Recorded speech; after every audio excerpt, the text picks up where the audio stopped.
Her heart almost jumped out of her chest. The hotel room door swung open, but it wasn't her husband who walked in. A stranger dressed in black strode straight toward the wardrobe where she was hiding, staring right through the narrow crack in the door. In a low, icy whisper, he said, "Choose! Scream now and die slowly at your husband's hands, or keep quiet and join my game to destroy him."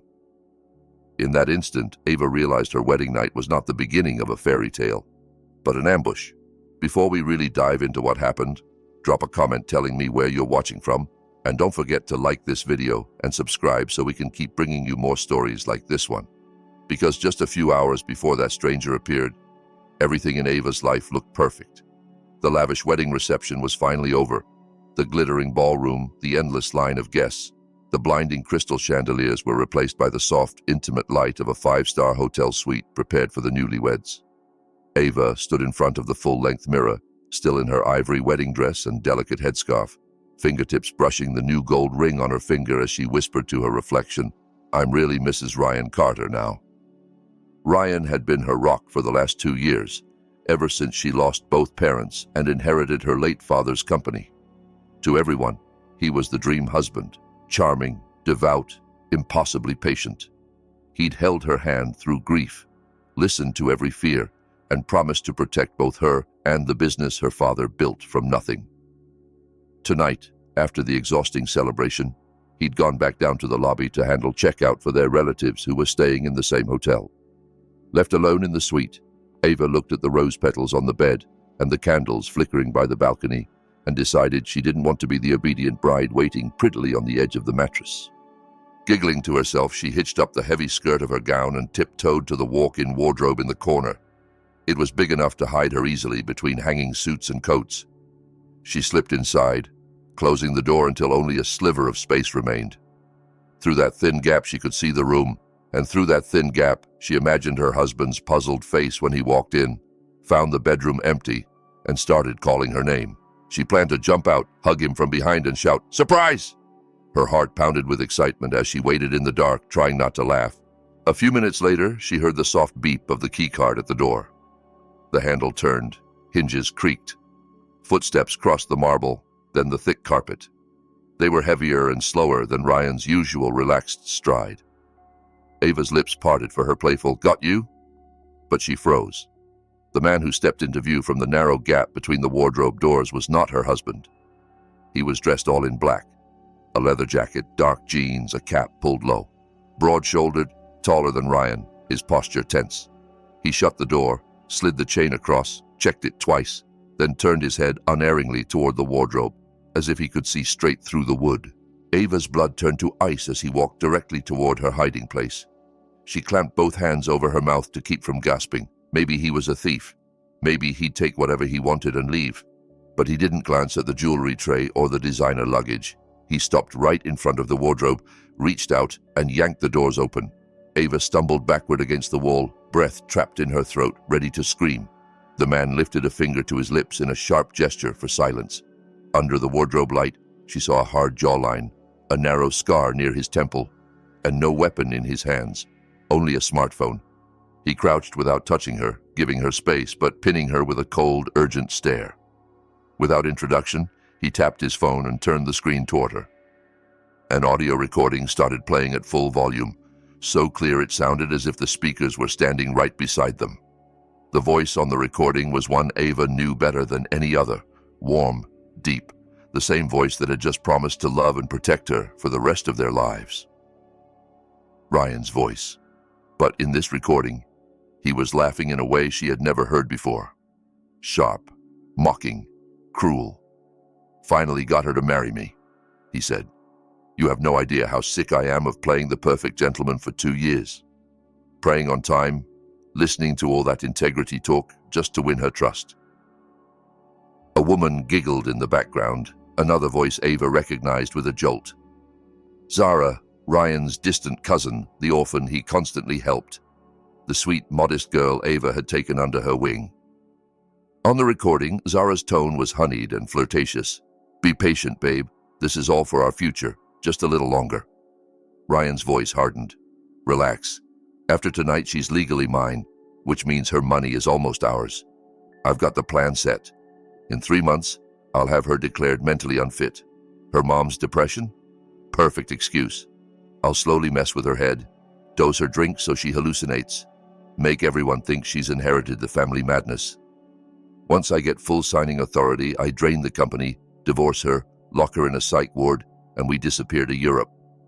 It felt as if a blade punched straight through Ava's chest. She slid down until she was sitting among the shoes, dress crumpled, lips trembling.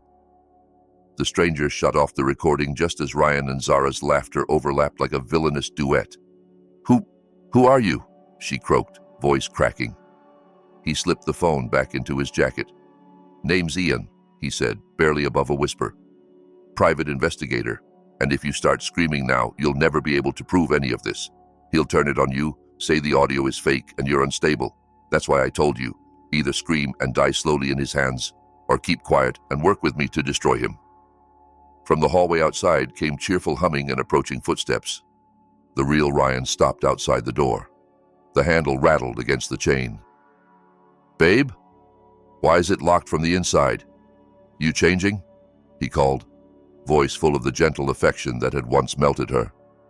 Ava stared at Ian, tears flooding her eyes, torn between terror and fury. Ian's gaze didn't waver. "If you confront him now, you lose," he murmured. "You've got a recording and nothing else. He'll gaslight you, drag your mother's illness into it, and start his plan ahead of schedule. But if you pretend you know nothing, we can gather enough evidence to bury him and his little accomplice forever. You choose, Ava. Scream and lose, or stay silent and win." Her parents' faces flashed through her mind, her mother's fragile smile, her father's calloused hands resting proudly on the blueprints of the company he'd built. Their old house, the office building now under her name, every late night she'd spent learning to sign contracts. She barely understood at first. She thought of Ryan laughing about using her mother's depression as proof. She was insane. Something inside her snapped and hardened. Ava swiped her tears away with the back of her hand. Her voice came out raw but steady. "Get out through the balcony," she whispered. "Show me how to win." Ian nodded once, pointed her toward the bathroom to fix her face, then slipped behind the heavy curtains and disappeared into the night just as Ava unlocked the chain door. She cranked the faucet on full, splashed icy water on her blotched cheeks, and rubbed powder over the redness until the reflection in the mirror looked like a tired bride instead of a shattered one. "I can do this," she told herself under her breath. For Mom, for Dad. When she finally opened the hotel door, Ryan stood there in his suit, all perfect white smile and cologne. "Sorry," she said hoarsely. "I was in the bathroom, couldn't hear you knock." He swept her into a hug, chuckling. "I thought you'd fallen asleep, sweetheart. Don't lock the door on me again. We're official now, remember?" His arms wrapped around her felt like a constrictor tightening. She forced herself not to recoil, fingers hanging limp at her sides. As he took off his jacket at the wardrobe she had just escaped, Ava's gaze slid to his phone buzzing on the bedside table. A preview flashed on the lock screen. Zara, cousin, followed by the message, "Good luck with the performance tonight, hubby. Don't forget your vitamins so you'll last all night. Love you." A small red heart. Ava's stomach heaved, but she swallowed it down. Any last shred of doubt died right there. The recording was real. The affair was real. The plot to poison her was real. So she did the one thing that made sense. She smiled faintly and pretended not to have seen a thing. Told Ryan she was exhausted and on her period to avoid his touch. Then lay awake long after he started snoring, staring at the ceiling and replaying Ian's words. "Stay silent and win." Just before dawn, her fingers brushed something hard wedged between the sofa cushions. A small black business card Ian must have slipped there when he left. Ian Blake, private investigator, and a phone number. Hand shaking, she crept into the wardrobe, hid among the hanging clothes again, and texted him, "This is Ava. Teach me how to destroy them. I want them to suffer more than I can imagine." She hit send, deleted the chat, and crawled back into bed beside the man who had murdered her trust, clutching the blanket like armor until morning light pushed through the curtains. A week crawled by after the wedding night, each day feeling like a year trapped in a nightmare that only she could see. To the outside world, Ava and Ryan were a picture-perfect newlywed couple in a beautiful mansion left by her parents, smiling at neighbors, posting filtered breakfast photos, driving together to the Carter Holdings headquarters where Ava was the official CEO and Ryan, the devoted husband, helping from the sidelines. Inside the house, though, Ava lived on a strict diet of rage and self-control. Every morning, she had to let the same hands that signed away her future stroke her hair and call her "my love." Every night, she lay beside him, pretending to sleep while planning how to destroy him. On a deceptively bright morning, the two of them sat at opposite ends of the long dining table. Sunlight flooded in through the glass, overlooking the garden, making everything look warm and gentle. Ryan ate fried rice prepared by the housekeeper, glancing up with calculated concern. Ava only stirred her oatmeal. "What's wrong, sweetheart?" he asked, setting his spoon down. "You've been distracted lately, still worrying about the company?" That was the role she and Ian had decided she needed to play. Ava let her shoulders sink, eyes glassy. "I've been dizzy," she murmured. "The paperwork, all the meetings. It's too much without Dad. I'm scared I'll mess everything up." Ryan's lips curved in a sympathetic smile that didn't reach his eyes. "I've told you not to push yourself. Your mental health comes first. Remember how your mom's anxiety got worse before she... I don't want that for you, okay?" The mention of her mother made Ava's blood boil, but she forced tears into her eyes and nodded like a frightened child. "You're right. I don't want to end up like her." That afternoon, she told Ryan she needed to relax at the salon and left the house in a rideshare.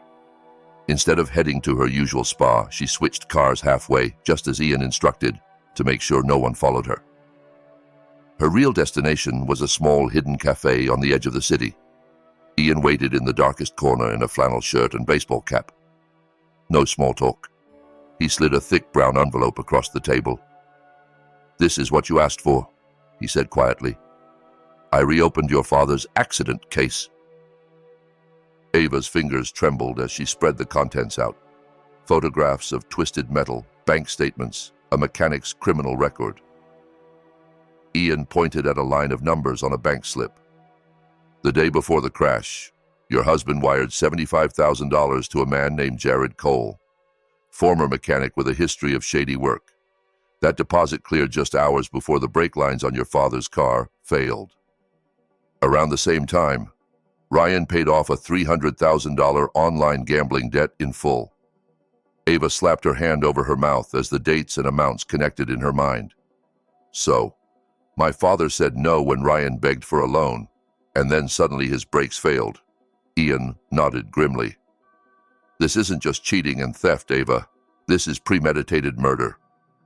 For a second, all she saw was her father's smiling face behind the wheel, then the crumpled wreck. The man she was married to, the one the law called her protector, had killed him. "I'll kill Ryan," she whispered, voice shaking with hatred. "I'll kill him with my own hands." Ian cut her off sharply. "And then you go to prison, and Zara walks away with whatever assets he already hid. You want justice or revenge?" Ava glared at him through tears. "Both." He leaned forward. "Then we play it smart. We strip them of everything: money, reputation, freedom. We let the law finish what your kick will start. But for that, you have to keep acting. You have to stay in that house and let them think they're winning." Her lips pressed into a hard line. Ava wiped her cheeks roughly. "Fine. If I'm going to hell, I want a front row seat when they burn first." That evening, she came home to find Zara sitting comfortably on her late mother's favorite sofa, legs crossed, a suitcase beside her. Ryan lit up when he saw Ava. "Hey, honey, you're back. You remember Zara, right? Poor thing got kicked out of her rental. She's all alone in the city. I told her she could stay with us for a while. The house is huge. We've got plenty of spare rooms." Zara stood, face arranged in a perfect picture of shy helplessness. "I'm so sorry to bother you, Ava. I really didn't have anywhere else to go." Ava smiled warmly, burying the urge to claw her eyes out. "Don't be silly. Your family. Of course you can stay. It'll be nice to have another woman around when Ryan's at work." They both visibly relaxed, exchanging a quick, satisfied glance they thought she didn't notice. They had no idea that Ava saw their move as a gift from the universe. Keeping her enemies under the same roof made them easier to watch. That night, after the house staff went to bed and Ryan and Zara were laughing on the back porch, Ava slipped into the living room and Ryan's home office. From her purse, she pulled out several button-sized spy cameras Ian had given her. Her fingers were steady as she fixed them behind a frame painting in the living room, between books on the office shelves, under the kitchen cabinets. Each camera streamed live to a secret phone she'd bought in cash. When she climbed into bed, she checked the feeds. One lens showed the kitchen clearly, just in time to see Ryan stir something into a mug. The next morning, Ryan walked into their bedroom carrying a tray, toast, fruit, and a steaming cup of herbal tea that smelled of jasmine. "Good morning, beautiful," he said gently, sitting on the bed and brushing her arm. "I made you a new herbal blend I got from a doctor friend. It's supposed to calm your nerves and keep you from, ending up like your mom." Again, that word like a dagger. Ava sat up slowly, taking the cup with both hands. Through the open doorway, she could see the tall snake plant in the corner, potted in thick soil. The night before, the hidden camera had caught Ryan in the kitchen, glancing over his shoulder before pouring a white powder from a small packet into her tea. Now, he watched her with hawk-like intensity as she lifted the cup to her lips. She let the hot rim touch her mouth and made a tiny sipping sound, then coughed theatrically. "Too hot," she wheezed, pulling it away. "Careful," he said, chuckling, and turned for a second when his phone alarm buzzed on the vanity. That instant was all she needed. Hand moving with trained speed, Ava tipped most of the tea into the plant's soil. It soaked in quickly, leaving no obvious wet patch. When Ryan turned back, she took an actual sip of what remained, grimaced. "Tastes a little bitter," she said softly, offering him the reassurance he needed. Relief flickered across his face as he looked at the nearly empty cup. "Herbal medicines are like that. The bitterness means they're working. Finish it. We've got a big shareholders meeting today. You need to seem composed." Over the next days, Ava repeated this dance like a carefully choreographed routine. Ryan kept bringing her medicine, sometimes tea, sometimes pills he said were vitamins.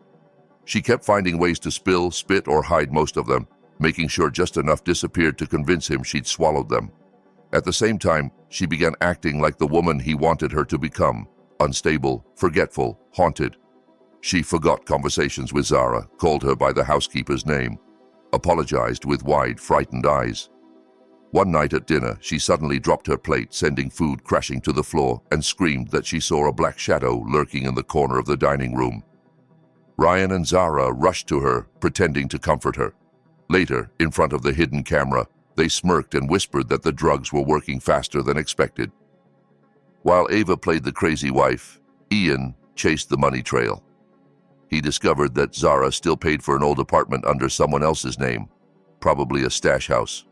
Inside it, there was supposed to be a safe containing fake IDs, passports, and maybe more evidence of Ryan's crimes. On a Friday, when Ryan had arranged a golf game with investors, who were actually part of a trap Ian was setting, and Zara announced she'd spend the day at the salon, Ava claimed she had a migraine and would sleep at home. As soon as both cars left the driveway, she changed into black jeans and a hoodie, pulled on a mask and cap, and slipped out the back gate where a ride Ian sent was waiting. The apartment building Zara used was quiet. Using a clone key card that Ian had procured, Ava rode the elevator to the 15th floor and walked swiftly down the hallway, heart slamming against her ribs. Inside the unit, dust hung in the air. Zara had left clothes in the closet, a few shoes by the door, and heavy curtains drawn shut. Ava headed straight for the bedroom wardrobe Ian had described. Behind a row of old jackets, her fingers found a small steel safe. She attached a compact code-breaking device, watched the numbers cycle, whispering, come on," under her breath as sweat prickled her forehead. After an agonizing minute, the lock clicked. Inside lay stacks of cash, glittering jewelry, and a plastic folder. She tore it open.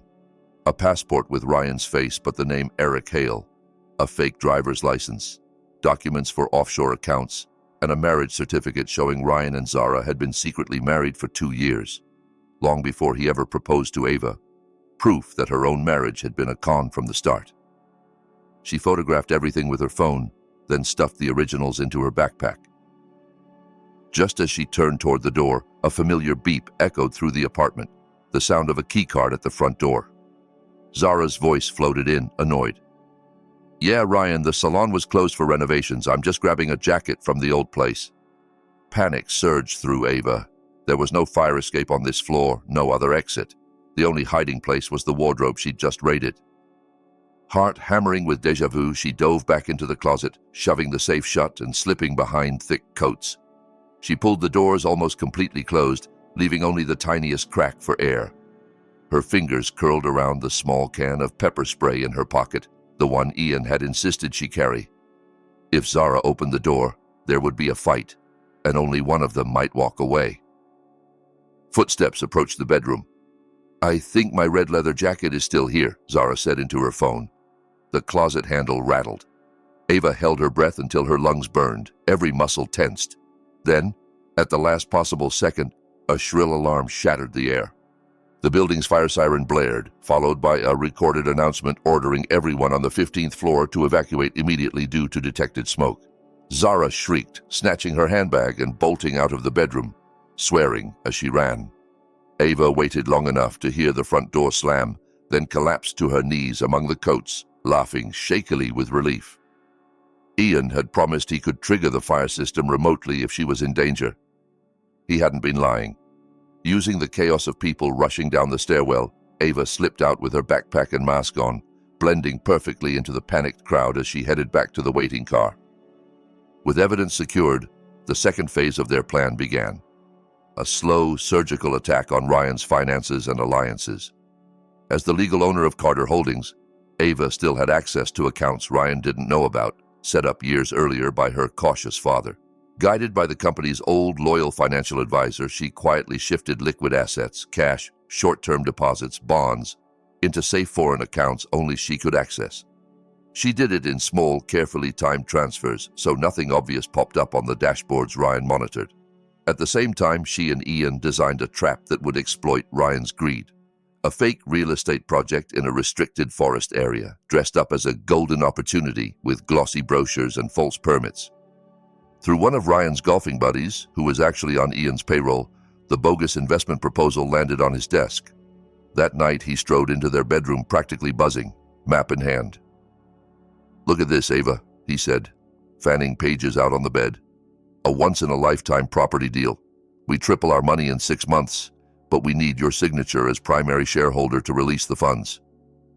Ava, brushing her hair with an empty, distant look, turned slowly. "Are you sure it's safe?" she asked, voice small. "Dad always warned me about shady land deals." Ryan smiled, pressing a pen into her hand. "Sweetheart, trust me. I've checked everything. Don't you believe in your husband?" She signed, but the way Ian had taught her, just enough like her usual signature to pass by casual inspection, just different enough to later claim it had been forged under duress. Ryan walked away convinced he'd just unlocked millions. In reality, the money he thought he was moving into his own secret accounts was heading straight into a controlled sinkhole managed by Ian's team, creating a textbook case of corporate fraud with Ryan as the obvious culprit. Meanwhile, Ava turned her attention to the cracks in his relationship with Zara. Their partnership was built on greed and lust, not trust. It didn't take much to poison it. One afternoon, while Zara leisurely painted her nails in the living room, Ava sat beside her, face troubled. "Can I tell you something weird?" she asked. Zara rolled her eyes but nodded. "Last night, Ryan was muttering in his sleep again. He said, 'Once the money lands, I have to get rid of Zara. She knows too much. I'd rather marry Claire instead. She's easier to manage.'" "Do you know who Claire is?" The nail polish brush wobbled. A bright streak smeared across Zara's finger. Claire was the name of Ryan's ex, the one Zara hated most. You must have misheard," Zara stammered with a forced laugh. "He sleeps like a rock." Ava shrugged, feigning confusion. "Maybe. It just sounded so clear. Anyway, forget I said anything. I'm probably just stressed and hearing things." She excused herself, leaving Zara staring at nothing, knuckles white around the tiny bottle. That night, the hidden cameras captured a blazing argument in the guest room. Zara accusing Ryan of planning to dump her, Ryan shouting that she was paranoid and ungrateful. Each insult they hurled only deepened the crack between them. Under pressure from Zara's jealousy, mounting debts, and the imploding fake investment he didn't yet realize was a trap, Ryan grew impatient. He couldn't wait 3 months for Ava to go insane on her own. He needed the courts to declare her unfit as soon as possible so he could legally seize the company and plug his financial holes. One morning, he deliberately smashed Ava's late mother's favorite vase, then called the house staff to witness the mess, swearing that Ava had done it during a violent outburst. When she walked in on cue, she dropped to her knees and sobbed on the floor, clutching the shards and calling for her mother, tears fueled by genuine grief and fury, but repurposed for their plan. The maids whispered in horror. Right on schedule, Ryan phoned his pet psychiatrist and his lawyer. "Doctor, my wife's episode is the worst it's ever been," he said theatrically. "She's a danger to herself. I need an official evaluation today to start guardianship proceedings." What he didn't know was that Ian had been quietly intercepting his calls for weeks. The moment the name of the corrupt doctor came up, Ian arranged for a staged traffic incident that blocked the man halfway across town. Instead, another psychiatrist arrived at the house that afternoon. Dr. Seth Turner, a respected specialist known for his integrity.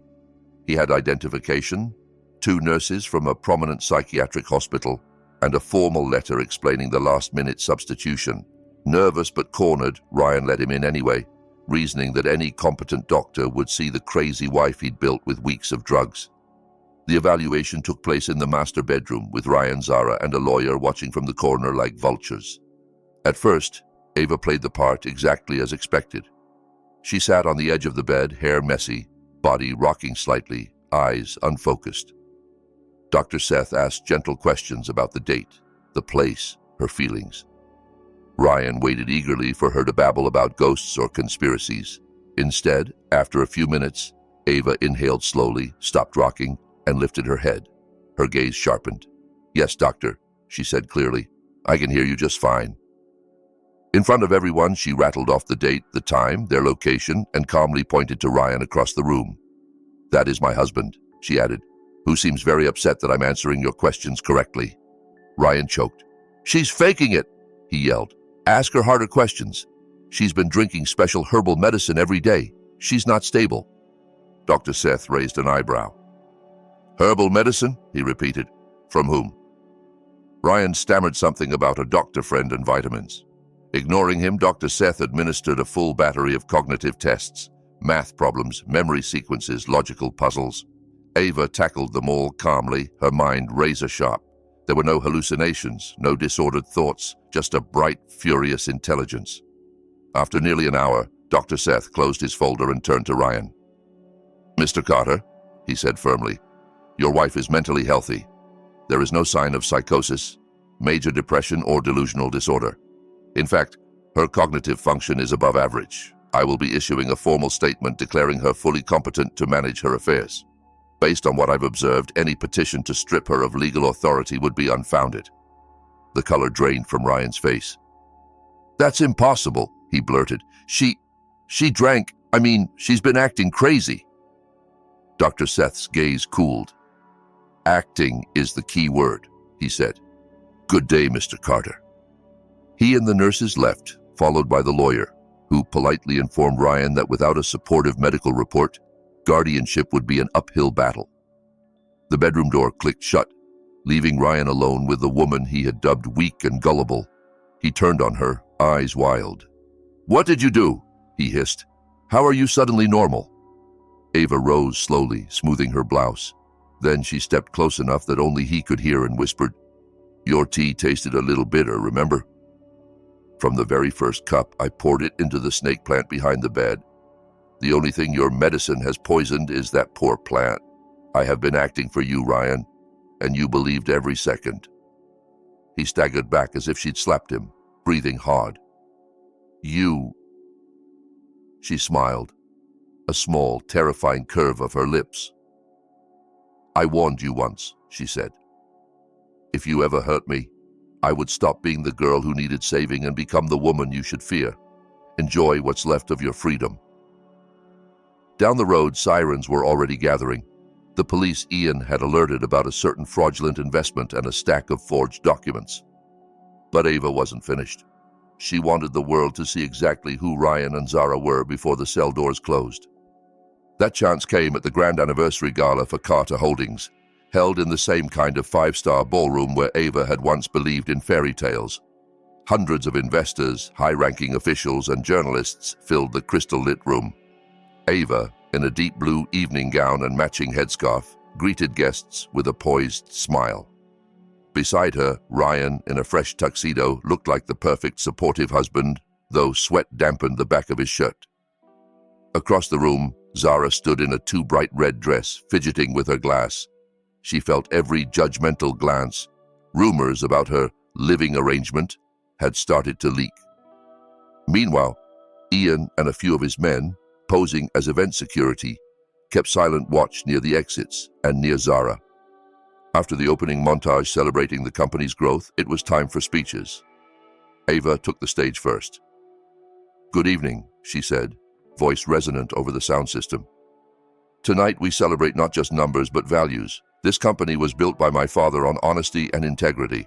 Recently, there have been termites gnawing at that foundation from within.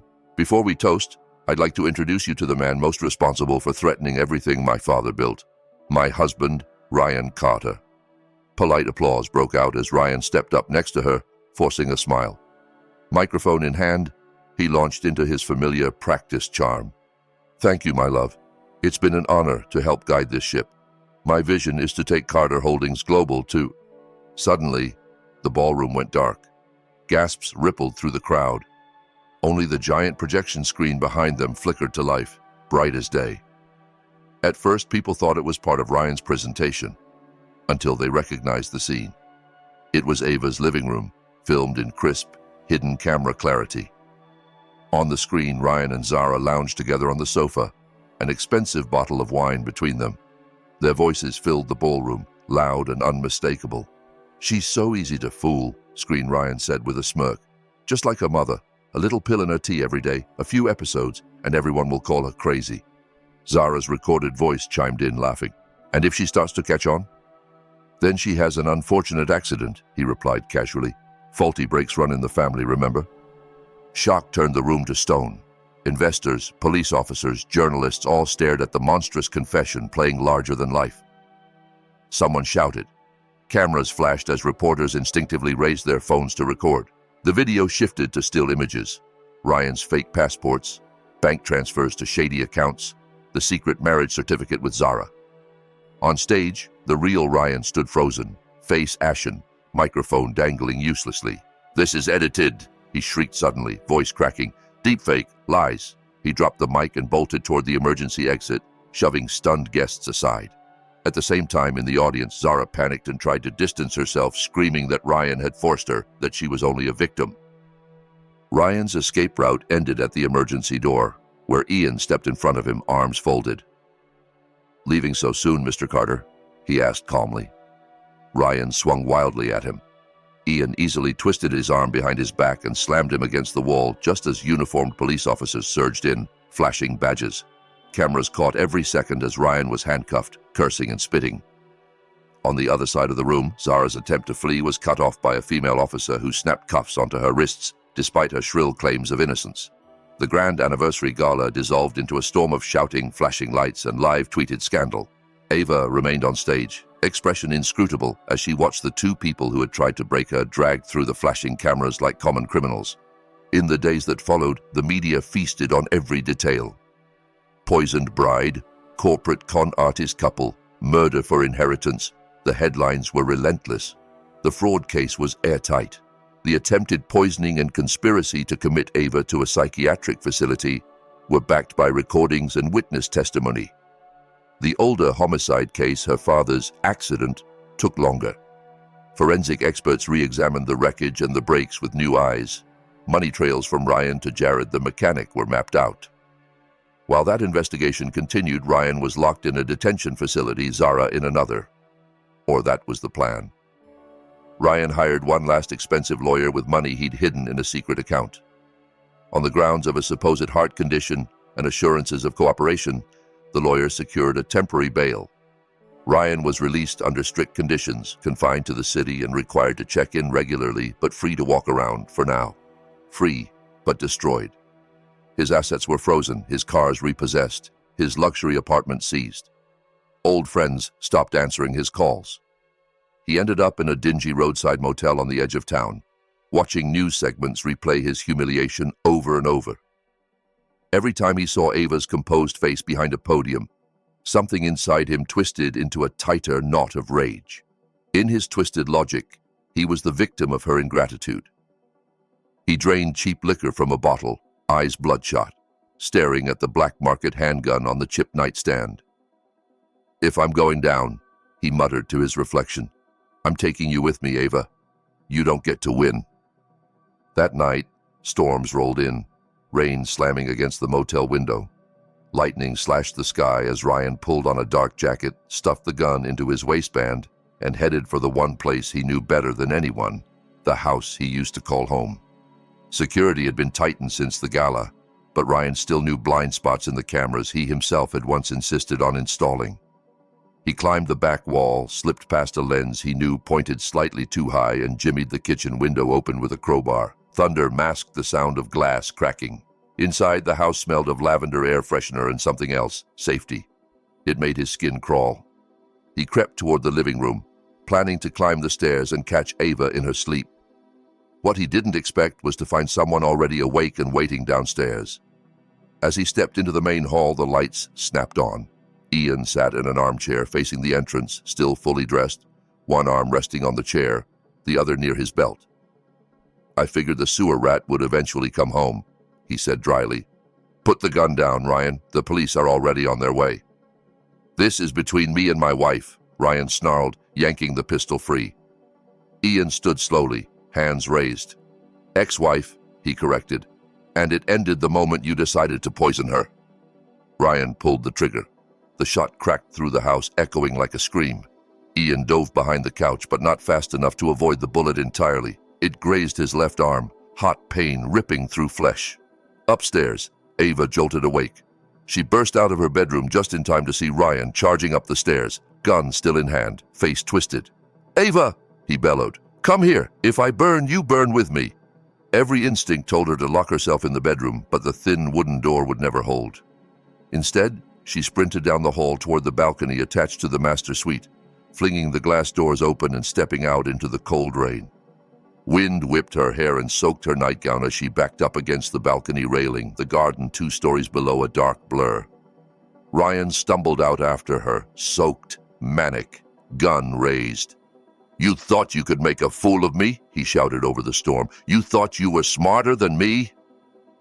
Somewhere behind him, Ian staggered into the doorway, clutching his bleeding arm, but he was too far to reach them in time.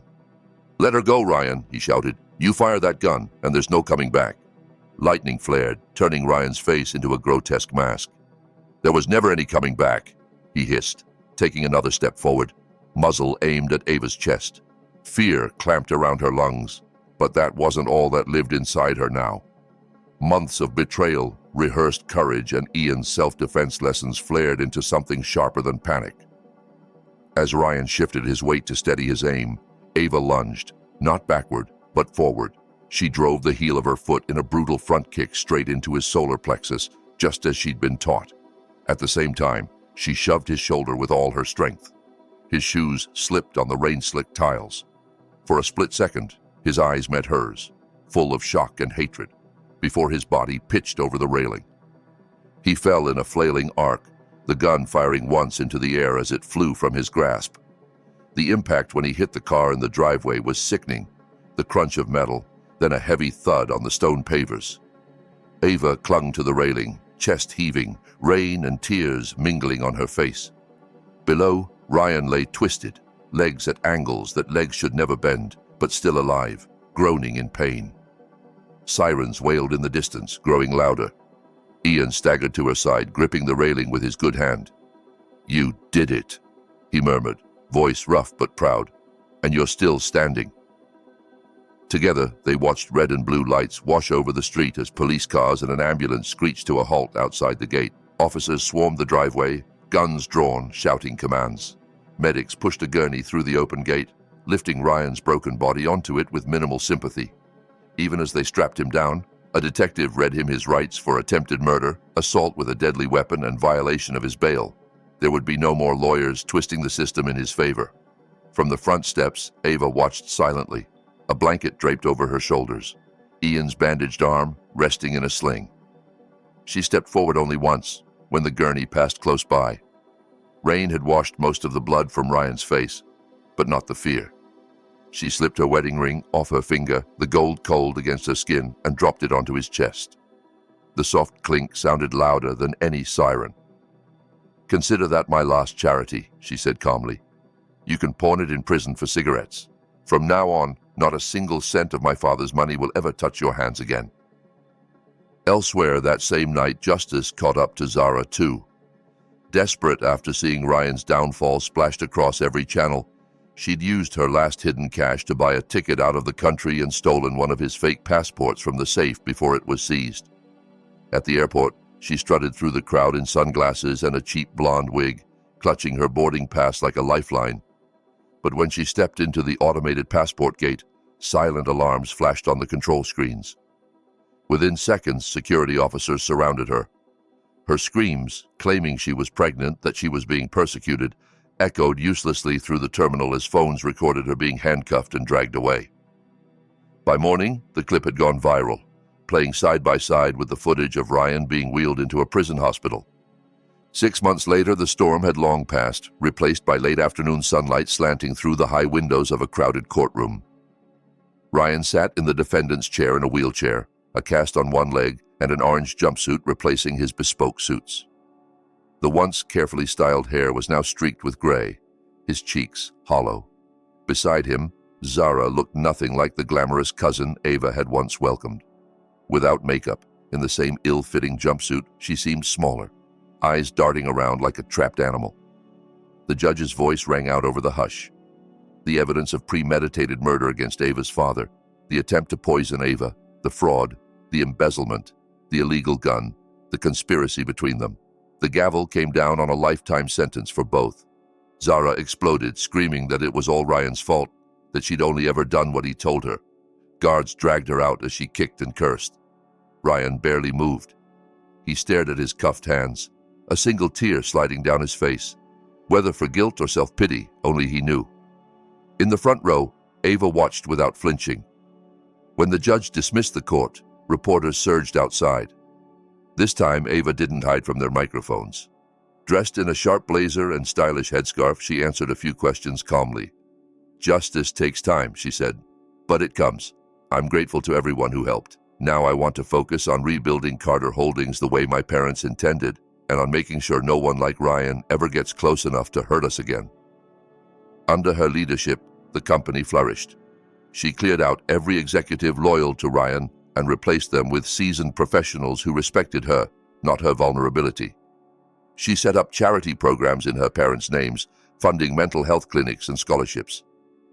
The business press started calling her the Iron Lady, half in awe, half in fear, and Ava let the nickname stick. On a quiet evening after a long board meeting, she drove instead to a serene cemetery on the outskirts of town. Sunset painted the sky in shades of orange and purple as she carried 2 bouquets of white lilies down the path to a pair of black marble headstones.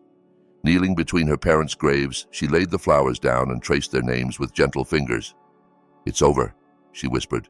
"They're paying for what they did to you. The company is safe. I'm safe. You can rest now. I'll take it from here." A soft breeze rustled the trees, lifting the ends of her scarf. Ava closed her eyes, letting the peace sink in. "They'd be proud," a familiar voice said behind her. She turned to see Ian standing a few steps away, dressed not in his usual anonymous black but in a light blue shirt with sleeves rolled to the elbow. The scar on his arm had faded to a pale line. He held a slim folder in one hand. "You've been here long?" she asked, standing. "Just arrived," he said, holding out the folder. "This is the official closure report. Your case file is done. Technically, you don't need a private investigator anymore." She accepted it, but kept her eyes on him. "So this is goodbye?" she asked quietly. "Our contract's over?" For once, Ian looked almost awkward. He rubbed the back of his neck. "Professionally, yeah," he admitted. "But I heard Carter Holdings might be looking for a new head of security. Someone trustworthy who already knows the enemy's playbook. And, honestly, I'm getting tired of living out of cheap motels. Ava laughed softly, the sound light and unburdened. That position has some tough conditions, she teased.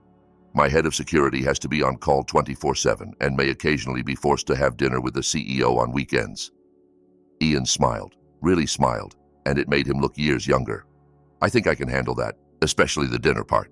They stood side by side, watching the sun sink behind the trees, neither of them rushing, both content to let whatever this was grow slowly, on their own terms. That night, Ava returned to the house that had once felt like a gilded cage and now finally felt like home. The master bedroom had been completely redecorated, warm, pastel walls, new furniture, nothing of Ryan's left anywhere. She walked into her brand new walk-in closet, flicking on the lights. Rows of neatly hung clothes and organized shelves greeted her. She remembered how she had once hidden in a different wardrobe, shaking, listening to a recording that shattered her life. That terrified girl was gone.